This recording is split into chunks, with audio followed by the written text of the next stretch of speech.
که در زمان حضرت داود علیه السلام زمانی پیش میگه ملائکه ها آشکار می آمدن در بین مردم می دیدنشون. در زمان حضرت داود علیه السلام روز میگه حضرت عزرائیل در مجلس اونها اشتراک کرد و در کنار حضرت داود علیه السلام میگه یک جوانی خیلی زیبای نشسته بود. حضرت عزرائیل علیه السلام به سوی این جوان میگه بسیار به حیرت یعنی تعجب آور نگاه کرد. از این نگاه یعنی حضرت داود علیه السلام میگه در خیف افتاد، یعنی که ترسید که به چی خاطر که این امتی من تعجب آور عزرائیل نگاه داره. بعد از اون مجلس به پایان رسید. حضرت داود علیه السلام پرسید حضرت عزرائیل گفت به چی خاطر این امتی من تعجب آور نگاه داره؟ حضرت عزرائیل علیه السلام گفت که این امتی تو گفت بسیار جوان صالح خوب و بسیار جوان زیبا، اما رشته عمرش به پایان رسید. از خداوند من امر کرده است باید که یک هفته پس یا چند روز پس 2 روز پس باید قبض روح کنم، جانش بگیرم.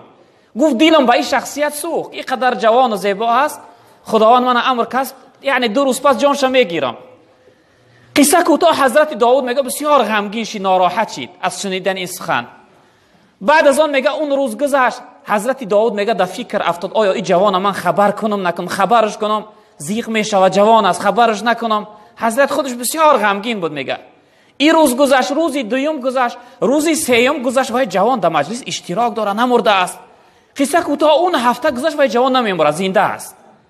بعد از اون یک هفته پس میگه دوباره حضرت عزرائیل علیه السلام گذرش افتاد در همین مجلس آمد. بعد از اون حضرت داود پرسید ای عزرائیل شما گفته این امتی تو را 2 روز پس یعنی وقتش به پایان میرسه قبض روحش میکنم، این یک هفته شده از زنده هست.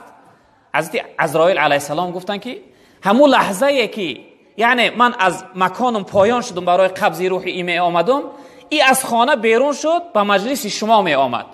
در راه آمدن در بین راه یک گدای بود، یک انسان کلبنده بود.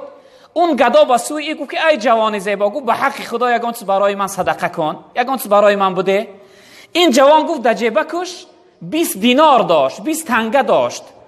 گفت برآوردم اون 20 دینار را، خواست که بعض شب بتم، خواست که همه شب بتیم. یعنی به خلاصه برآمد که جوان گفت که این یعنی گدا پرسید که به حق خدا، وقتی که به حق خدا باشه من باید یگان چیز نگیرم. بعد از اون گفت همون 20 درم به خاطر خدا صدقه کرده همون گدا. همون لحظه ای که 20 درم به حق خدا صدقه کرد، خداوند من امر کرد که یا ملک الموت، گفت ای ملک الموت در هر یک درمش 1 سال دیگه عمری را دراز کردم.